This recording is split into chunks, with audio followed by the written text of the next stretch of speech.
Hey everybody, it's Chris and Des Show. I'm Chris. And I'm Des. And we did something really fun this weekend. It was really fun. We did A Star is Born marathon where we watched all 4 of the different versions of A Star is Born. We watched the 1937 Janet Gaynor version, the 1950s Judy Garland version, the 1970s Barbra Streisand version. Then we went to the movie theater and saw the brand new one starring Lady Gaga and directed and written and everything by starring Bradley Cooper. So let's start with real quick. We'll just go through the old ones real quick. The 1937 original one. Des? Okay, so this one is not a musical, and it's just the first. It's the only one that's not. It's the only one that's not a musical, and it's It's just this straight story of the girl who becomes a star, and I liked it. I loved the whole version. Janet Gaynor is a very likable girl. She's very cute. She's very starstruck and coming to Hollywood and getting in the pictures. I like that version completely. What do you think? Yeah, I really like that version a lot because what I liked about it too is that it really is more about a story. Like, she starts off not in Hollywood, then comes to Hollywood, and you get to see the transformation. I love her granny who gives her the advice. Yeah. And then actually the Norman Maine character in this one starts off like a nice guy and then becomes not a nice guy, which in the other ones well, no, not in the newest one, but in the 2 middle ones, he's not a nice guy to start with. I'm like, why are you with this guy? Yeah. Doesn't make any sense. In this one, it made sense. Like, oh, okay, I see why he was nice to her. Okay, that's why she was like that. Yeah. The Barbra Streisand one, I'm like, why are you with this? Anyway. But we'll get there. We'll get there. This version is really good, and it won some Oscars for the story specifically. And yeah, Janet Gaynor's great, and I think it's story-wise, it has such a good art. Which right. We'll talk about the next 2. Okay, so now the Judy Garland version. Judy Garland one is the next one, which is a musical. It's kind of my favorite of the first 3 just because it's Judy Garland. Because they took this movie as a Judy Garland movie and they took it totally off the rails, like completely off of the storyline. And there's a movie within a movie that Judy gets to sing all these songs and have these big numbers and everything. And that's the fun part. That's what I really liked about that part. But it kind of takes it off of this story. So I understand why that would not be your favorite. But that was my favorite because Judy Garland has some great songs in this version for sure.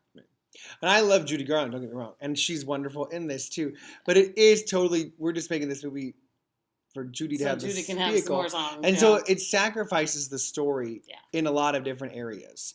And as much as I think The Man That Got Away is maybe one of the greatest scenes ever in a movie.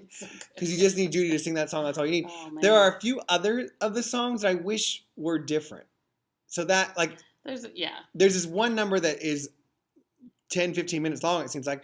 And she's singing and then she's talking and then it's what I don't know. It has nothing to do with the story. It's just this whole nother movie within the movie. Which is, I don't get me wrong, I love Judy. I could watch her sing all day long.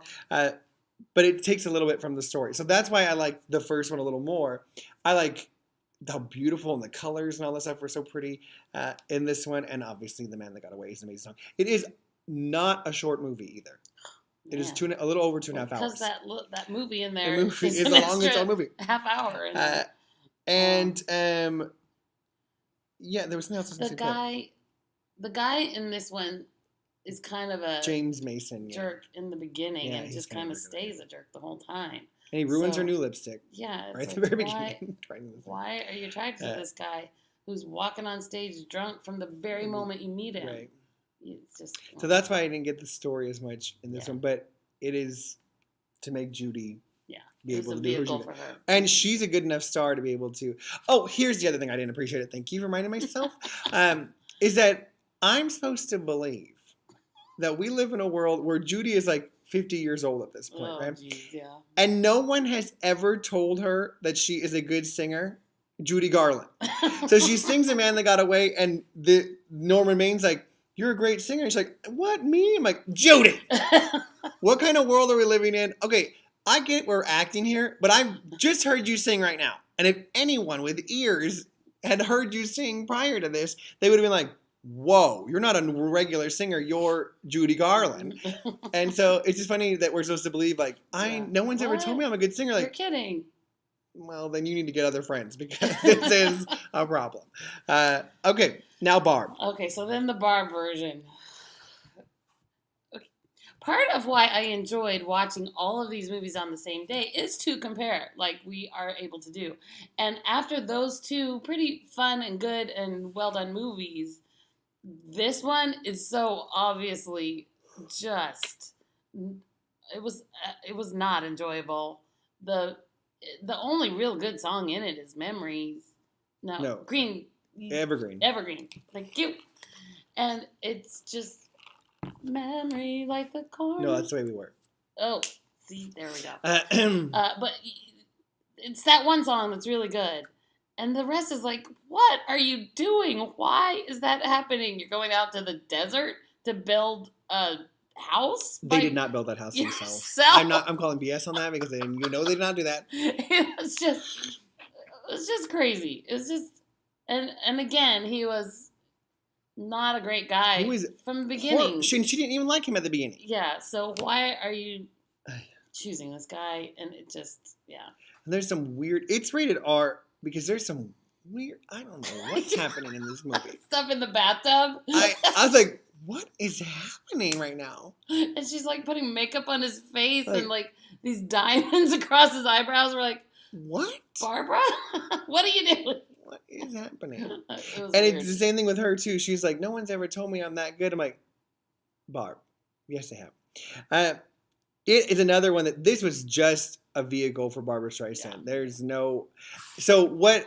Oh, in the end, when it's just a close up of her singing for like forever 10 minutes. And the other thing is the difference between Judy and Barb. And there are many, but the big difference is that Judy doesn't take herself so seriously. Right. Yeah. And so she's having fun out there singing all these songs. Barb could not be more serious. And so it gets to be like, okay. It's just not a good movie. No, I'm just going to say it out there right now. It's just not at all a good movie. Yeah. There's a reason that this one has gotten the worst ratings, and that it's because it deserves the worst ratings. It's not, especially if you watch all of them. It's just not good. So now what I loved about the first one, the good story structure, and the first one actually, the ending is very sad of all of them. But the first one is the most lighthearted, for sure. Right. It's the brightest of all of them. Yeah. And it just gets a little more depressing. And then this one's like, what the heck is happening right now? Yeah. And then there's an added part that is not in any of the other ones, the affair part. Of which I am still. This guy has an affair. She catches him. I'm over it. She's done by. It's okay. She walks downstairs and she's over it. I'm over it. And I'm like, really? Gosh, that seems interesting, Barb, that you would just be not even mind at all. It doesn't matter. Yeah. And I also, here's another thing that bothers me. At least in Judy's version, she's supposed to be like a Broadway type singer, which Judy is. I'm supposed to believe that Barbra Streisand and Chris Christopherson are hardcore rock and rollers, right? And so when I think of hardcore rock and roll, the first person I think of, Barbra Streisand. No, not even a tiny bit do I think that. And so as we're trying to they're rockers, I'm like, no, they're not. Her with those background dancers. The Oreos. Trying to dance. Barbara can't dance, you guys. She can't. She doesn't have the moves. Nothing. And don't get us wrong. We love Funny Girl. We love Hello Dolly. Totally. We love Barbra Streisand in those movies. Not this movie. But she's not a rocker. No. We're not under. Is there some people out there who think Barbra Streisand is a rock and roll artist? I am here to tell you the truth. She's not. She's just not. I'm here to fill you in. No. So, I would say skip this one. If you only have time to watch 3, the other 3 are what I would choose. Absolutely. Yes. And now, okay, and the new one. Then now we're current day here at the movie theater going to see the Lady Gaga and Bradley Cooper version of A Star Is Born, which by far just outshines all the other versions, I think. She is so good in this movie, Mm. and the screen just went weird. Dark, sorry. And the story is well done. Bradley Cooper was likable, Yeah, and he's very he likable. kind of descends a little bit, but he's likable at the end, even to me, I think. And so it's this tragic story, and it's really. I thought the music was really good. Yeah, really good. I thought it all was really well put together and believable.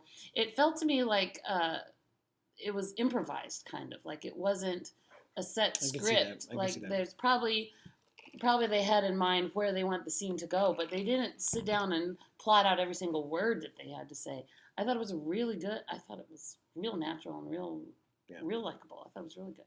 I really liked it a lot too. It's very, very good, and it deserves all the buzz that it's getting for everything. Yeah, the music is fantastic. Lady Gaga is fantastic. Bradley Cooper's fantastic. Sam Elliott's really good in it too. And I liked Andrew Dice Clay. Andrew Dice Clay as her dad was really good too. It took me a second to figure out, hey, that's Andrew Dice Clay. And he looks a lot different. He's Anthony Ramos too was her best friend, who I love from Hamilton, He's so cute. I still like him. Yeah. But no, it's really well done. It feels really real and good. It is the total wrong with the Barbara Streisand version.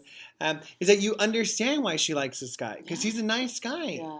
He's not a jerk from the beginning. He's actually like a nice guy who cares about her, and so you understand why she likes him. He descends into some bad things, but you understand why she likes him. And Lady Gaga is really good. She really is very, very good in this movie. So I just totally enjoyed that one. I actually enjoyed 3 of the 4. Yeah. I won't be watching that one again. And so it was interesting. We were saying it was 20 years between all, like, there's one in the 30s, one in the 50s, one in the 70s, and now it's been over 40 years. And we know why, because that one in the 70s, people were like, don't do another one for a while. We're going to take a break from Stars Born. And it's Bradley Cooper's first time directing. He's a really good director. I thought it was very well done. And the music's really good. And it's a bunch of different people who worked on the music, but Lady Gaga worked on some of it, and Bradley Cooper worked on some of it. And then there's a bunch of different other artists who collaborated with them, and it's really good music. It's great. So I say definitely go see this movie. For sure. For sure. Okay, bye. Bye.